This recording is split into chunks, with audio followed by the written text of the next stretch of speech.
Good morning and welcome to this morning's panel discussion, Inventory Control and Logistics in a Smart Factory.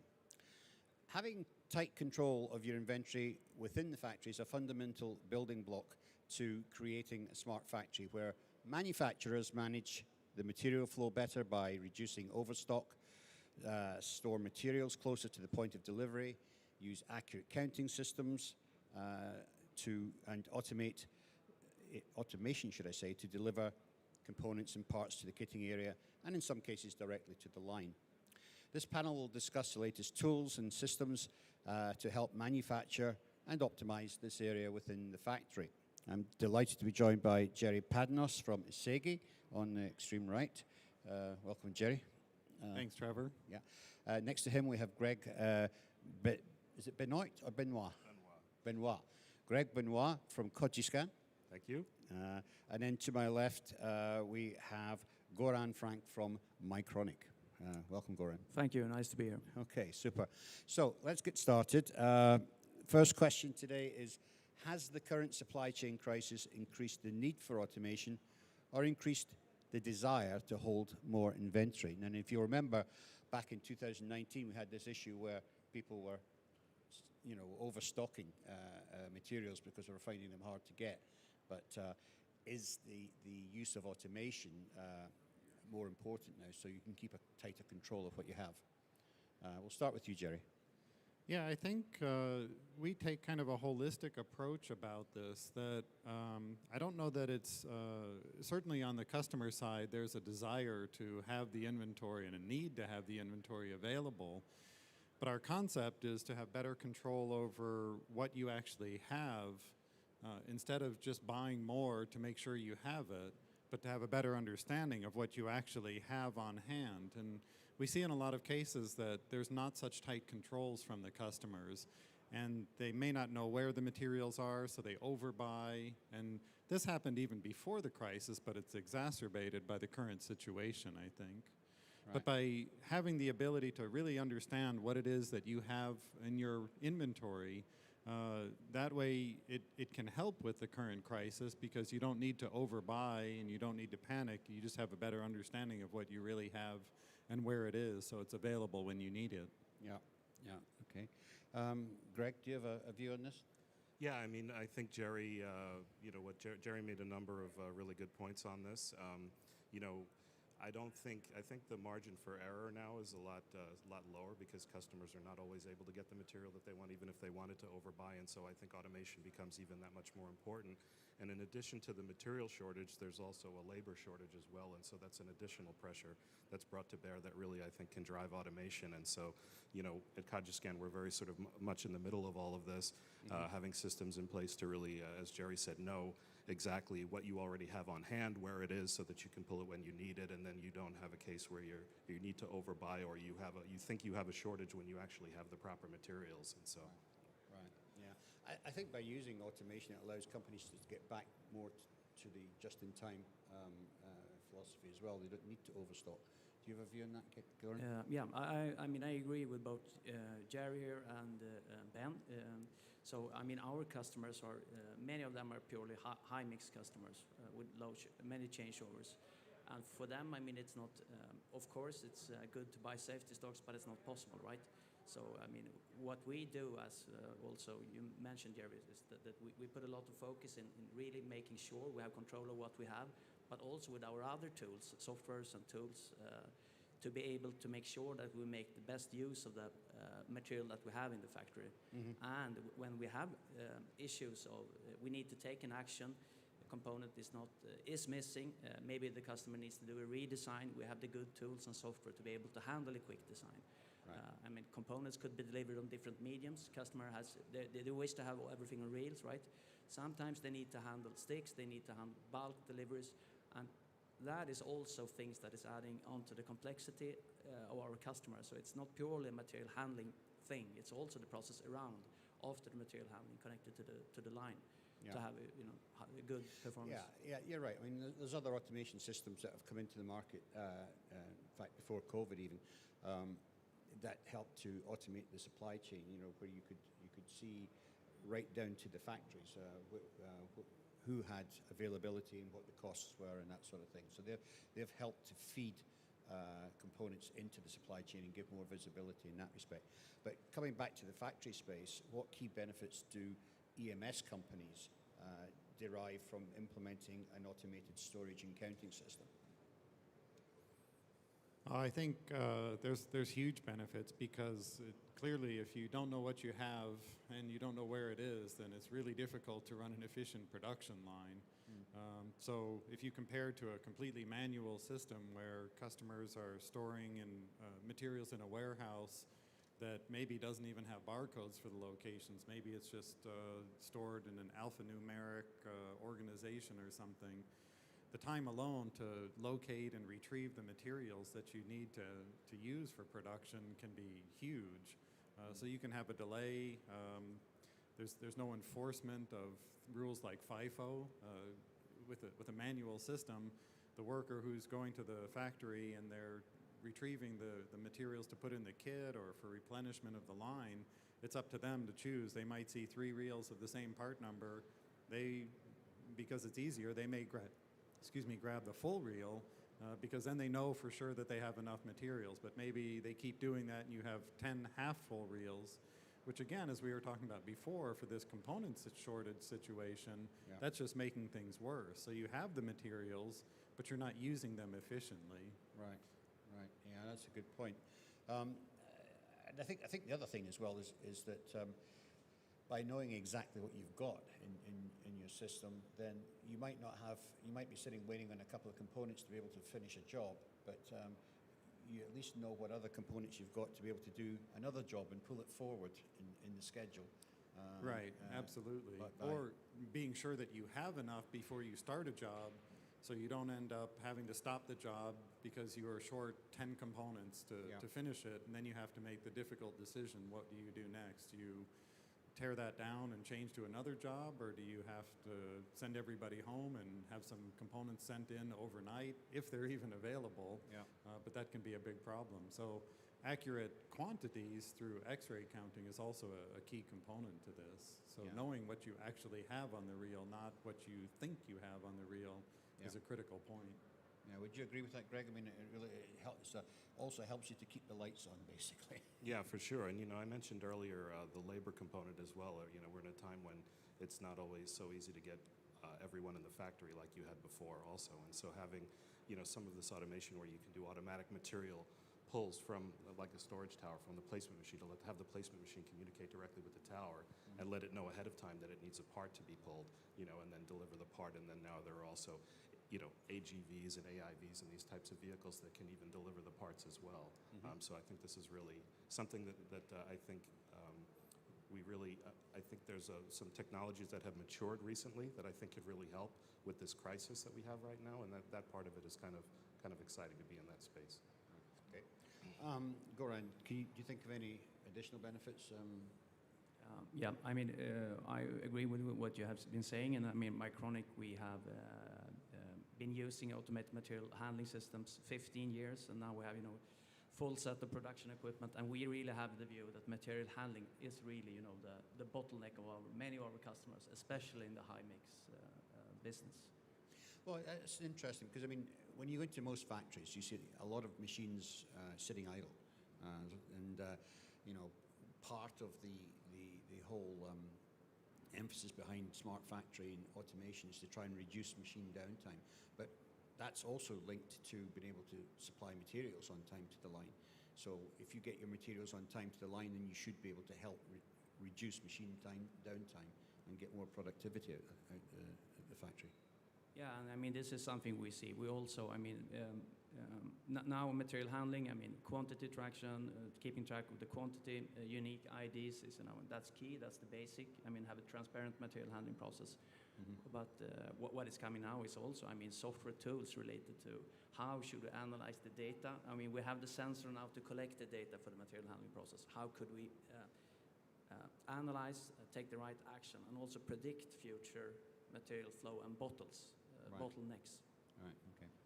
So tell me, when EMS companies are planning to go down the materials optimization route, do they typically plan the whole journey of the components from the goods inward to the production line, or do they do it in stages? You know, do they think, well, you know, we'll get a storage tower, and then maybe in 6 months' time we'll think about a component counter, and then you know we might even look into AIVs or something like that.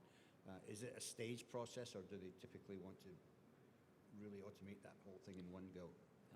I mean, of course, I mean, this varies. I mean, there are hybrids of this, but I think that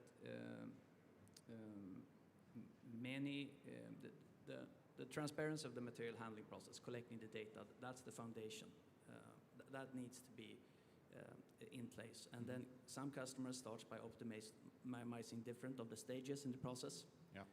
But of course, I mean, if you should have an efficient flow production, you need to have both the local optimization and also have a look to the bigger picture.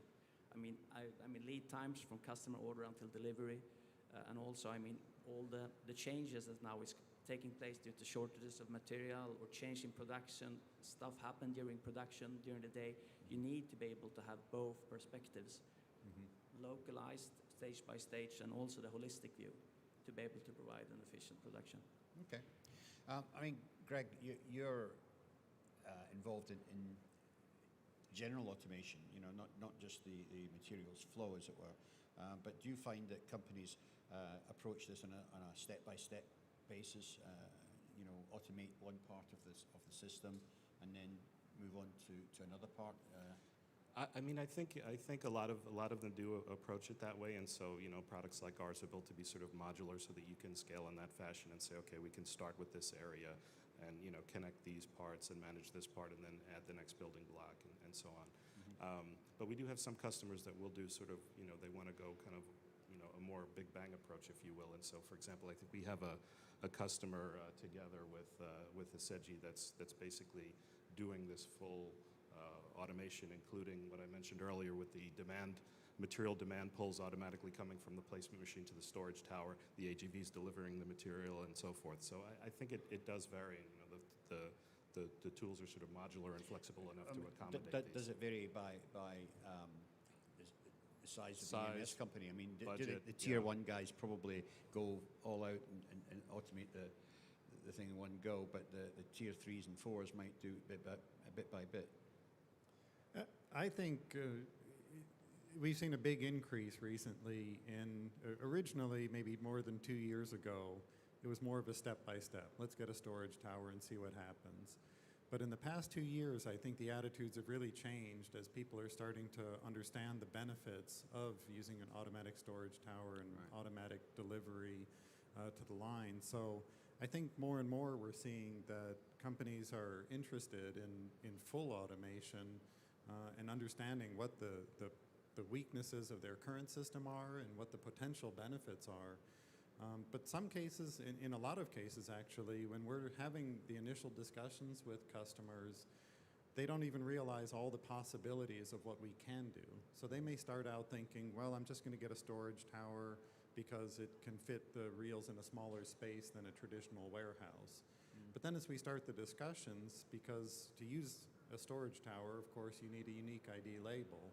And as we talk about that process, we get into the process of receiving the reels or the materials, and even that process is a very manual process. So as we've evolved on our side, on the supplier side, I think the customers are also evolving in their thinking to understand that this can start from the point of receiving. It's not only storing the materials, but from the time you receive them to the time they get used in production can all be integrated and automated, and the software in the middle controlling all of this and passing the information between the ERP software and the pick and place line and the X-ray counter, and all that together is really crucial. Right. And the discussions we're having recently, as customers really get into, okay, how can I do this? And we say, well, you know, you can also do this, and it's becoming more of a complete package instead of just one step. Well, that kind of segues quite nicely to my next question, which is,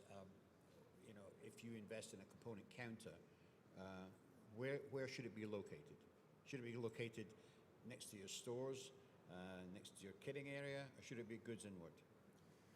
Yeah, so for us, we've decided to work with an integrated X-ray counter so that it's part of the storage unit, and that allows us to have the schedule of each of the components that they're automatically counted. It can be done at nighttime when there's no production, or That's a other good idea. times when it's convenient.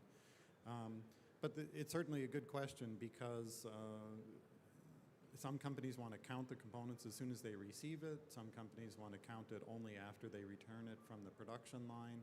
So having it in some kind of area where that it can be used by several different operations is definitely critical. And that's, again, where automation can help to bring those things to and from the X-ray counter automatically, whether it is an integrated system or it's just a centralized system where the robot can deliver the materials and then someone counts them and puts them back on the robot and sends them off to the towers. Right. Okay. I mean, Goran, I mean, you have storage towers. Do you work with other component counter companies? Yeah, we have collaborations, I mean APIs and collaborations with several of the players, and I agree. I mean, it varies the need from our customer point of view.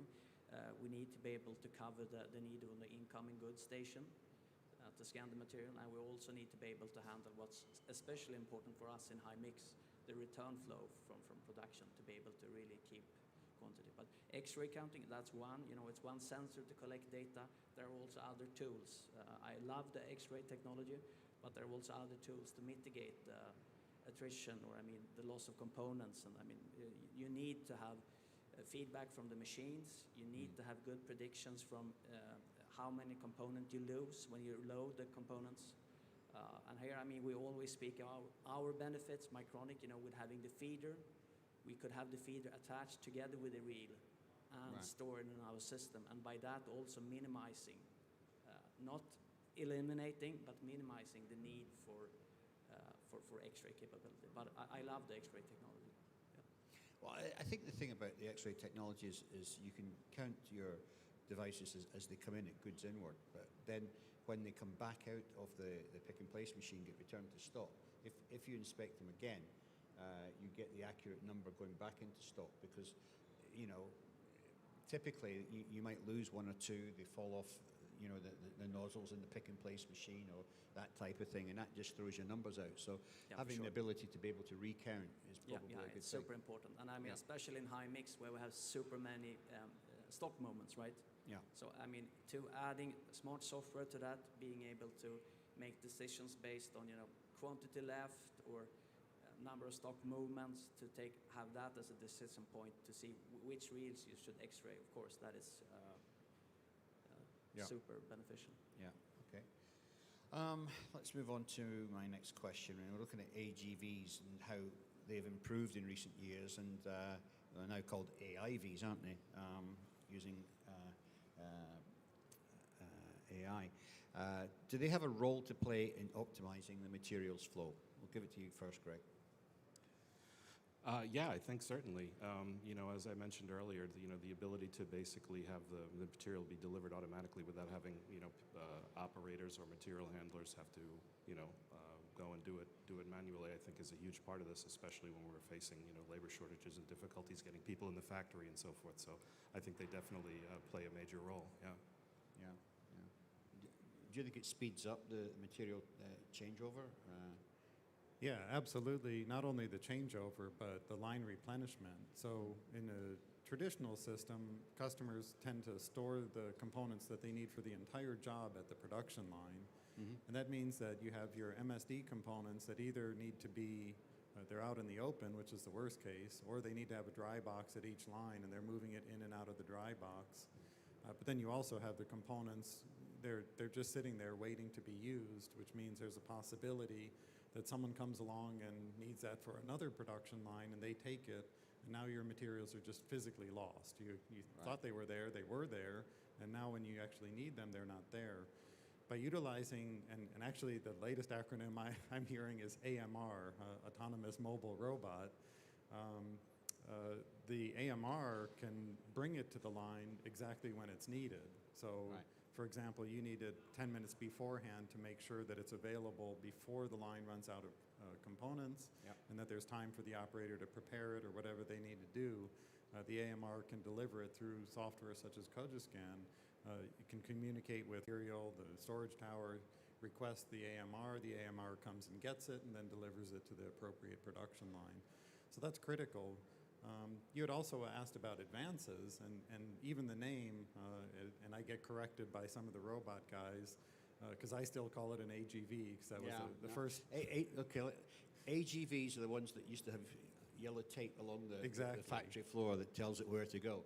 An AIV can intelligently work out where it needs to go and avoid people and all that sort of thing. Exactly, and that's a key point for real world use, because we see production lines moving around all the time and having to remap your factory for an AGV and having to buy and place the magnetic tape or whatever guidance system it's using. It was a hindrance. So the advance to the intelligent vehicles that can choose their own route is definitely an important point. Well, they've come on in leaps and bounds, Jerry. I mean, they could even bring you a cup of tea now. Sure. And there's kind of another layer of this too, kind of up at the MES layer, where there are tools available now, like with the likes of ITAC, where you have transport control systems where you can more intelligently define sort of regular, what some people call milk runs or tours, where the robots or the vehicles can go and deliver materials on a specific schedule, and then the MES is generating the demand, so it knows what it needs to drop off when and so forth. And so it's sort of even another level in the MES layer. There's also another part of this that is the planning and scheduling itself of when production gets scheduled, which is also something that in the MES layer can really help out here, because the MES can know the actual conditions on the shop floor, what material you have available, what lines are available, what their capabilities are, and can do a much more intelligent planning than what you would get from just your ERP planning system, for example, or people trying to use Excel and do it based on their own knowledge. Right. And so if you do have a shortage or some operators that were not able to show up or something like that, you can much more quickly reschedule on the fly and do a plan that's balancing working. Exactly. Yeah. That's great.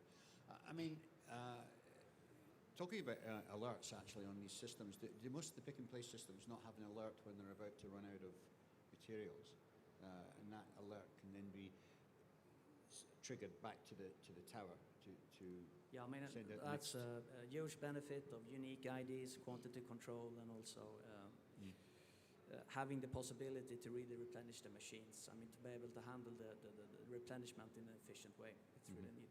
But a little bit back to the AGVs. I mean, I see now we have seen automation around material handling. I mean, we started it for 15 years ago with automated material handling, and over the years we've seen AGVs come. And sort of they have reached a tipping point now where I see, that technology has been adopted by the market, especially when it comes to, the cost saving on labor in the material transportation part. And also, same topic then, the X-ray machines, right? They have also reached a tipping point. So what will be then the next thing here? I think we have now brought automation and also sensors to be able to have this transparent automated material flow. But then, as I said in the beginning, I think what we will see in the next year is how we really make use of this data. And here everybody speaks AI, right? But actually, I think there are some applications where we could really look at the data, and that we have the automation, we have the data understanding of the current situation. Now we could use that data to model and predict and see, build a neural network and really see what could happen and what actions could we take to minimize this. So that is, areas that I think we will see innovation in after AGVs and after X-rays. Yeah, better use of the data. Yeah. So, when you say it's at a tipping point, are you suggesting that, that things like storage towers and component counters are going to start commoditizing a bit? I would say, from my point of view, I think the early adopters has jumped on. Now we see it's being more mainstream or widespread, and we have. I think it's more of a common understanding about the material handling as a key process to increase efficiency. Okay, interesting. Okay, let's get up to my final question here. I'm going to be quick because we've only got 3 minutes left. So, how is the current supply chain issues affecting the viability of shipping large storage towers from Asia to Europe and USA? Now, one of the terms we're hearing a lot this week is sustainability. And it doesn't make a lot of sense to ship large pieces of metal from Asia all the way to the States or Europe. I mean, we need to start getting more regional capability here. Yeah, it's definitely shipping logistics is a huge problem at the moment. Getting Yeah. stuff from Asia or Europe to the United States is, in some cases, doubled. You can look online and easily see the backlogs of container ships in both the East Coast, West Coast, all over the place. So that's definitely an issue that the industry is going to have to address, and perhaps the phrase used in the U.S., onshoring, bringing stuff back from overseas, may be necessary in the future to deal with this. I think we're going to get through this issue we've got at the moment. It's going to work its way through the system, but that's not to say we're not going to have another shock somewhere else in the world. It could be any kind of geophysical event. We had a volcano in Iceland a few years ago that created chaos. You know, so we don't know what's ahead of us. And what I'm saying is we have regional capability, so we don't have so much interruptions in our supply chains. That would be a good thing, would it? Yeah, for sure. Local for local, as some people say. Yeah, and you know, I think we're already seeing that with, you know, our customers, the electronics manufacturers. Some of I think we've learned a big lesson through this whole thing of being so single sourced in one region and having everything completely shut down. That's not viable going forward. As you said, you know, there could be another event like this that we need to be able to weather. Yeah. Okay. Last word to you, Garin. Yeah, I think, and the nice thing with this is, I mean, it has benefits both for, I mean, we're also making changes, adapting to this, local production, local sourcing, local customization, and this, of course, this has a good financial impact on our side, but it's also assisting our customers, right? We could provide solution to them with shorter lead time, fulfilling their needs in a better way, and then on top of that, you know, have the reduced environmental impact. So this is really, you know, a subject that I'm super happy that we could use this tough time and also, I mean, improve here for set a better future, I think. So. Yeah, great. Okay, well, great debate there amongst our panelists. Thank you very much. I want to say thank you to Jerry Padnos from SEGI. Thank you, Trevor. Yeah, thank you to Greg Benoit from Codgiscan. My pleasure. And of course, Goran Frank from Mycronic. Thank you. Thank you, panelists, and thank you to our audience for watching today.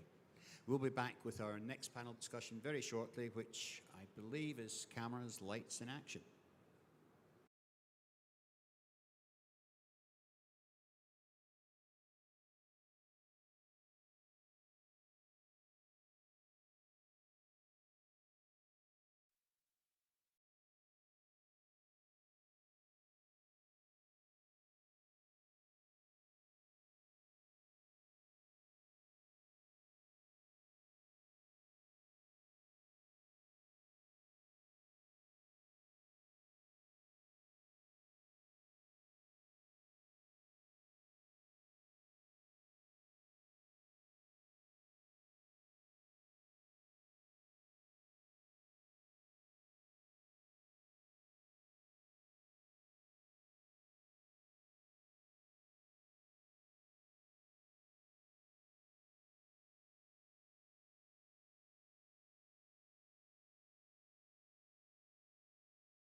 Discussion, lights, camera, and action. And we're not talking about the production equipment that's watching us today. We're talking about the systems in our factories.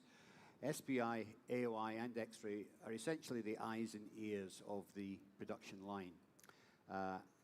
We're here to discuss how they've improved in recent years and how critical they are to a smart factory environment. I'm delighted to be joined by a very eminent panel. To my extreme left, we have Harold Eppinger from Koyoung. Hello, Harold. Hello. To his right, we have Yarda Neuhauser from Saki Corporation. Good morning. Good. To my right here, we have Carsten Saluski from Viscom. Hello. And on the end, we have Rui Gisero from Murtec. Hi. Okay, so welcome, gentlemen. Thank you for joining me. Let's get the debate underway, and do feel free to jump in if you have a different view. In a single post-reflow AOI, I'll rephrase that, is a single post-reflow AOI system a sufficient deterrent in a modern assembly line? You go into some of the smaller companies and all you see is one AOI system post-reflow. Is that really enough in a modern environment? I would say it depends on the environment. Of course, it's the first task to secure the quality what you deliver to your end customer. But I think we passed the level of just securing the quality. So therefore, you have to control the process, and that brings the other machines into the discussion. It's a very good point. I mean, as you say, we're no longer just using it as an inspection device. It's actually a process control device for the entire line. Anybody want to add on that simple question we used to start with? We gave you an easy one to start with. It's an AXI question, right? So a little subtle. But no, of course, as Harald said, the post-reflow AOI is the first line of defense, no question. That's where you catch most of the defects, but of course not the one you can't see. So you can, depending on the environment, depending on the components that you use, detect defects in hidden solder joints, measure voids, measure through-hole barrel fill, and all these things that only can be done with X-ray. Now it's the question, do you need it inline or do you do it offline? So we have both, of course, as you know. One of the few is a combo system using AOI for what's visible and AXI in the same system for automatic X-ray inspection, or you just sample offline. So there are many strategies. Yeah. Well, I think we'll be coming in more onto the AXI side further on, but have you anything to add on the single AOI approach, Rui? Well, I do believe, of course, like the others, the AOI post-reflow is the first line of defense, as it was said very well. Yeah. And I believe this is the first point of entry for the customers where they realize that they maybe have some problems in their process. Mm-hmm. And this will then justify for the future adding the other measurement systems that actually help control the process, like an SPI, like a pre-flow AOI, and other solutions. So I believe the first thing that you should do is add a post-reflow AOI, and then from there decide what you actually need for your line. Okay. All right, so let's get into a little bit more. Should automatic programming be resident on the machine software, or should it be cloud-based? What's like? I saw that. You're not getting off with it, Harold. He didn't say anything. Okay, Yarda, you can go first on that one. I mean, just coming back to the previous question, I mean, everything was said, in my opinion. Of course, the first post-reflow AOI is the one which is doing the product quality assurance. But more eyes you have, more you can see. If you measure, if you validate the information, if you correlate the processes along the line, that will give you more possibilities to control the process, of course. Yeah. And coming to your question, whether the automated programming should be included in, of course, I mean, that's something which people, operators, and that's our duty as a suppliers to make the programming easier and, let's say, hands-free as much as we can. Right. So, yeah, that's something to auto-set up the machines, to make these processes automated in a way, to have it hands-free operation. That should be our aim and our duty as a suppliers. Yeah, I think where I'm coming from with this question is that if you look at a lot of the software companies these days, the big software companies, they're going for the software as a service model. And one of the benefits of having a software as a service model is that everybody gets the benefit of the software, and when they update it, everybody gets the benefit of that. If the results are all brought back of how machines perform, then you get the benefit of it. Now, I know what's happening is that at the moment, if you sell 30 inspection machines into a company, then you can pull the information from these 30 machines. So the company gets the benefit of that. But if you're a little tier 3 or tier 4 guy who's only got 1 machine or 2 machines, you're not really getting an awful lot out of it. I'm just asking what the view is on that. I think the auto-programming and the tuning is getting more important, more and more to be operator-free. But there's a big change. In the past, this knowledge was based on image processing know-how. And this image processing know-how was very, very individual skills of the people using the machine. The machine was successful with the operator or not. It was not the machine itself. Yeah. But due to the measurement data, due to the real facts, it could be much easier apply the auto-programming and the auto-tuning and to convert the programs from one machine to the other machine and centralize and utilize the central database. So I think it's also a change over the years from the usage as a gatekeeper based on image processing as today, talking about tolerances, height measurement, and all the measurement data, which gives later on the benefit of analyzing. Right, okay. Carsten, do you have a view on this topic? Yes, I mean, the question was like more for the infrastructure. How do you program? How do you optimize and what's possible? And everything, I mean, it also depends on the environment. The question is, should it be on the machine or should it be in the cloud? Yes, yeah. I mean, it could be on the machine if you are, not running 20-something shifts a week and you have the machine. You can, of course, do it on the machine, but that's very unlikely. These are high-quality equipment machines, so you don't want to utilize it to do the job and not to use it as a programming tool. And that's certainly the case. So offline programming is something that's been done for many years, based on data, image data, for example. So we introduced something long time ago, which we called integrated verification.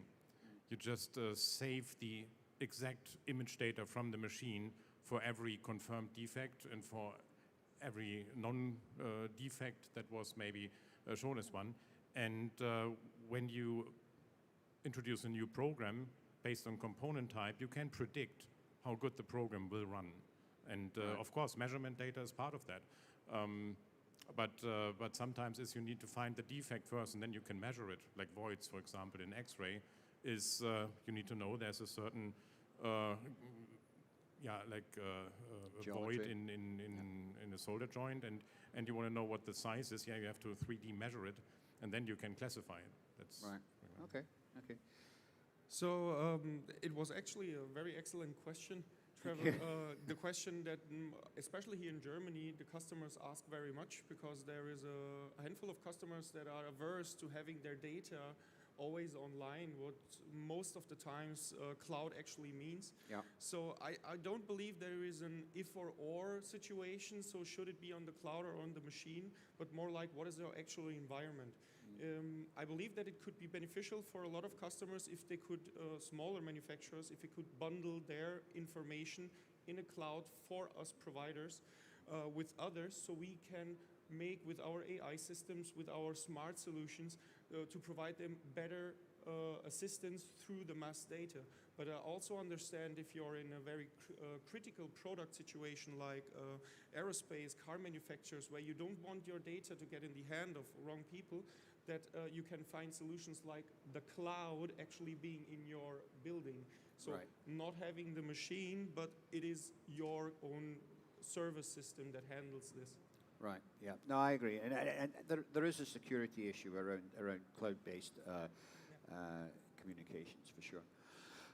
Sorry, I just would like to add to that. Yep. Not only the security issue, as I mentioned, but also the intellectual property for the data. Because once something is in the cloud, that's kind of question which will rise up once these Who owns the data? yeah, because the data, the ownership of the data, and who will use the data and for what, that's, I think, something what the customers have to consider too. To have the AI engine optimizing data on a cloud somewhere, that's some kind of uncertainty for the customers who will use the data and how that will be used, maybe in the competition against them. So Right. that's just Okay. Let's start back at the other end this time. Let's start with Rui. Okay. What DPM levels can you expect from a fully calibrated inspection system? What EPM levels? No, DPA, defects per million opportunities. Yeah, okay, sorry. Yeah. Wow, that's a very loaded question. You know, to be honest, this is the point where we're coming from. The machine itself, if we all do our job properly, should be zero mistakes. But as we all know, this is an illusion. Why? Because most of the times we as a human bring the error in. We make wrong evaluations. We set up the program maybe too tight, maybe not according to our actual production environment. Yeah. And this is how we set our problems. So this is where and I say our because we are all working at the same idea with the AI solutions comes in, that we actually want to bring assistance to the customer and take away the responsibility from 20 different users and more like combine their knowledge with machine learning, with AI solutions, so that this goes to an actual point of zero. Right. So in other words, you get the sweet spot where you're not getting too many escapes and false calls, but Yeah. you are catching the defects. Yeah. Okay, clear answer. It depends. course. Okay. You wanted to I say that, agree. right? It depends. Don't agree too much, but this I might agree. Yeah, anyway, I mean, it depends on the product. So if you have a high safety environment, and automotive is a good example, you want zero defects, so you have to be careful and adjust it to no escapes, which automatically leads to, whatever tolerances you have in your production, to some borderline defects, which you might agree to. And then the human comes into place, and no, I'm swiveling, I shouldn't do that. But the human comes into place and say, okay, he classifies this as, oh no, I allow this. And then you're in trouble, because then you introduce a variable into the process that you don't want. Well, that's right. I mean, with all the information that AI and these computers have, or these systems, I mean, should that be a human decision? Absolutely not. No. I think. And I would like to add something, because this is, I think, significant. It's not the ppm rate, which is the tolerance you're using. Mm-hmm. And the tolerance is a discussion based on the human experience and some facts. So you have to revise the question under what conditions, for which kind of industry, and like Carsten said, but it's really because the machines today, when they are adjusted well, they can deliver a great job. Yeah. And this great job and this great performance is not a matter of the brand, it's the environment and everything. So we have to secure that it's clear. When you're talking about a defect in front of a measurement system, you have more discussion if it's in or out in the tolerance. Should it be 9 or 9.5 or 10.5? Well, And it's I not mean, if you longer the go- yeah. programming. 10 years ago, it was always, did you adjust the program right? Have you the right images controlled, etc.? And today, it's more the discussion, can we really go for 5% tolerance? Are we good enough in production environment? So, and somebody says 5% is must, then you have different ratio. Right. Well, I mean, the IPC guidelines for tolerances are massive.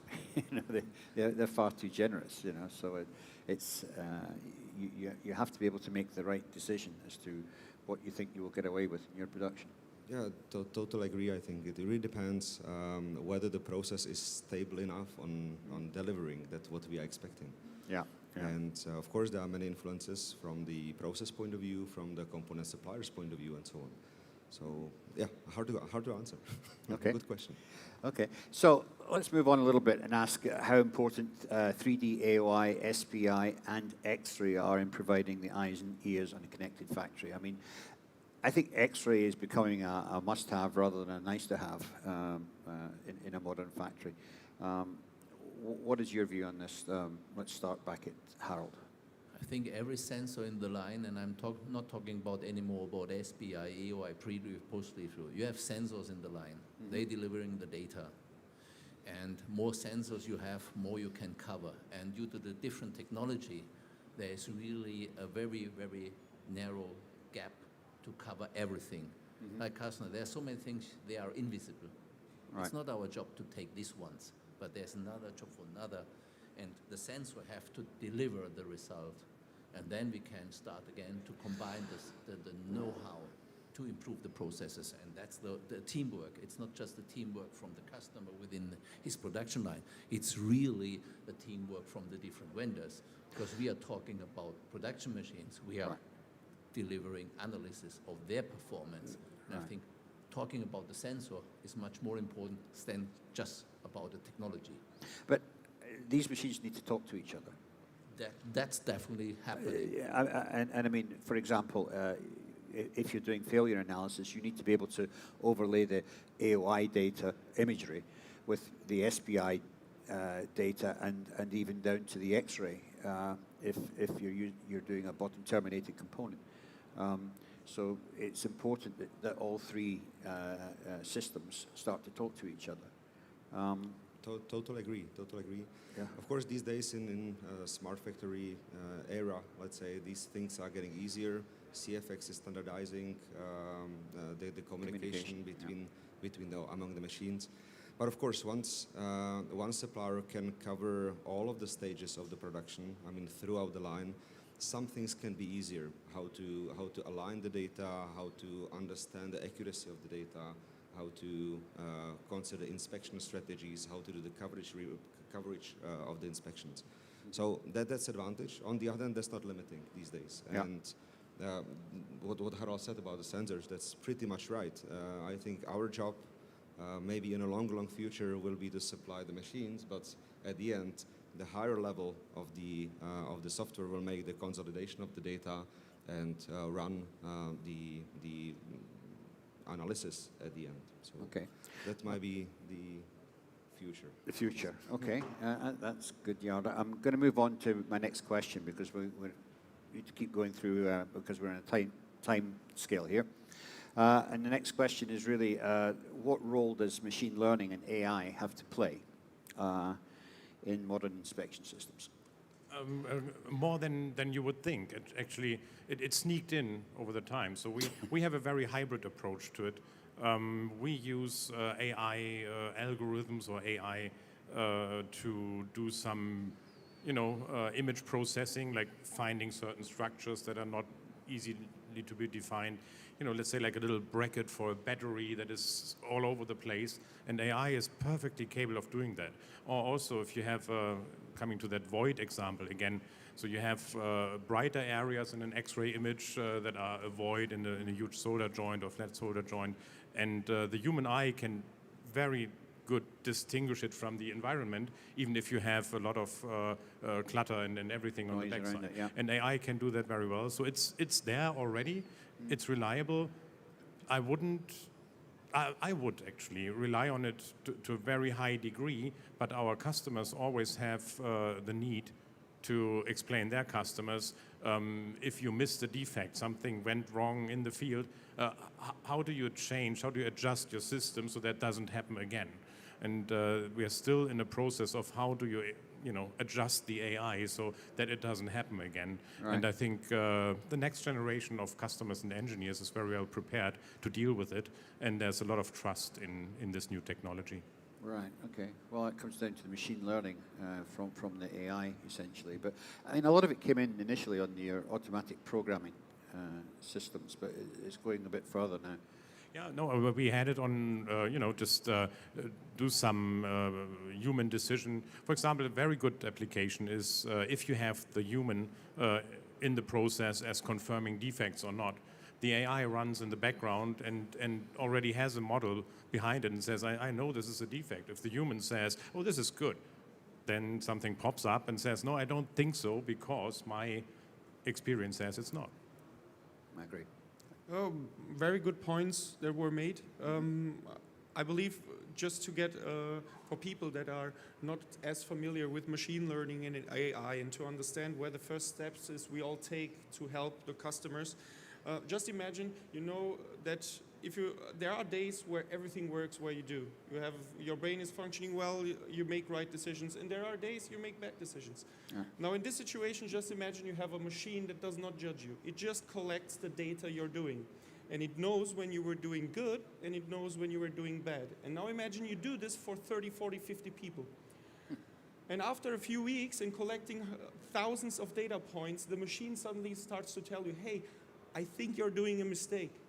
And every time you want to make a decision, there is just a small pop-up and gives you a percentage where the machine estimates, I think this is 60% right you're doing, 70% right you're doing. And the more data you add to it, then we come to the AI point until we get to a point that you actually no longer need to do the decision, and the machines can do the decision for you. Right. And you just need really, instead of 50 people, one person that can overview and, if necessary, since we humans want to feel in control, override the decision. But in 99% of the times, you just let the machine do its work. And this is the point where we all want to get to, that we gather our knowledge, understand when we do mistakes and when we do it right, and then the machine will just, without any emotion, take our good decisions and apply them. Well, that sounds like a utopian world, to be perfectly honest. I just hope it doesn't come up with a flag and says, you're fired.